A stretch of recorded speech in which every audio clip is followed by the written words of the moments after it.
नदी के किनारे बसा एक गांव था जिसका नाम काशीनगर था।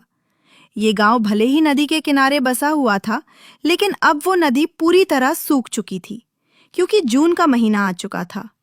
इस बार भयंकर गर्मी पड़ रही थी। तेज और झुलसाने वाली गर्मी ने हर दिशा में अपना असर दिखा दिया था। चारों ओर सन्नाटा पसरा हुआ था।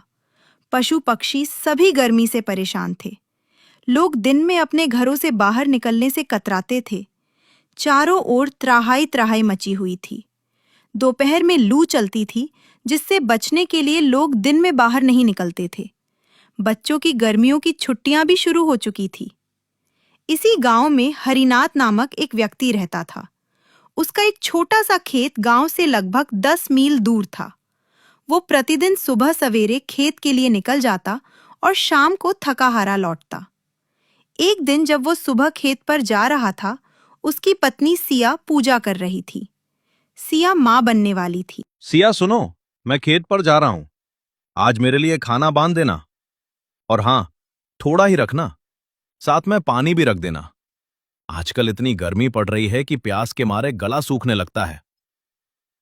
तुम भी आराम से खाना खा लेना और थोड़ा विश्राम कर लेना। हाँ जी, आप बस 2 मिनट रुकिए, मैं आपके लिए खाना लेकर आती हूँ। ठीक है सिया। हरिनाथ थोड़ी देर बाहर देखता है और सोचता है, हे भगवान, इतनी गर्मी अब से ही क्यों पड़ने लगी?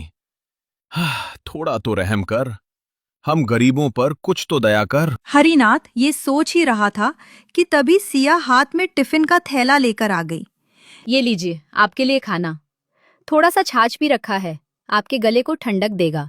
समय से पहले खा लेना, नहीं तो गर्मी में खराब हो जाएगा। हाँ सिया, मैं खा लूंगा। खेत के आसपास दूर दूर तक कोई पेड़ नहीं है। बहुत मुश्किल होती है ये। हाँ जी, आप बिल्कुल सही कह रहे हैं। मैं तो किसानों को धन्य मानती हूँ जो धूप में तप कर दिन रात मेहनत करते हैं, और लोग खाने की बर्बादी करते समय एक बार भी नहीं सोचते। अरे भाग्यवान, अब ज्यादा मत सोचो। अगर मैं अभी नहीं गया तो देर हो जाएगी और लौटते वक्त भी अंधेरा हो जाएगा। हाँ ठीक है, आप लौटते समय थोड़ा सा राशन भी लेते आना। भगवान की कसम, अभी मेरे पास ज्यादा पैसे नहीं है। 1-2 दिन रुको, उसके बाद ले आऊंगा। पर अभी हमारे घर में आटा, दाल, चावल कुछ भी नहीं बचा है। ठीक है भाग्यवान, तुम चिंता मत करो। मैं कुछ देखता हूँ, अभी निकलता हूँ। तुम अपना ख्याल रखना। इतना कहकर हरिनाथ घर से निकल गया। हरिनाथ खेत पर पहुंच चुका था। धूप धीरे धीरे और तेज होता जा रहा था। खेत में ना तो पेड़ थे, ना ही कोई छाप।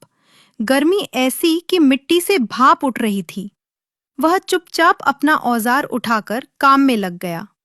थोड़ी देर बाद उसने आसमान की ओर देखा। वहां सिर्फ धूप थी, कठोर और बेरहम। काम करते करते दोपहर हो चुकी थी। थका हारा हरिनाथ बैठ गया और अपने टिफिन से खाना निकालने लगा। सिया का दिया छाछ उसने पहले पिया। गर्म होने के बावजूद उसमें एक अपनापन था। खाना भी धीरे धीरे खा लिया, लेकिन मन कहीं और भटक रहा था। घर पर राशन नहीं है। सिया मां बनने वाली है। ऐसे समय में उसका ख्याल रखना और भी जरूरी है। उसे चिंता सता रही थी। खेत से जो थोड़ी बहुत कमाई होती थी, वह अब पूरी तरह सूख चुकी जमीन के भरोसे थी। बारिश के आने की कोई उम्मीद भी नहीं थी। हरिनाथ ने खाना खाने के बाद तुरंत ही काम करना शुरू कर दिया। काम करते करते अचानक उसे चक्कर आ गया और वह वहीं गिर पड़ा। उसे गिरते देख पास के खेतों में काम कर रहे लोग भी दौड़ पड़े। सब लोग उसे खेत से उठाकर घर ले आए। घर पर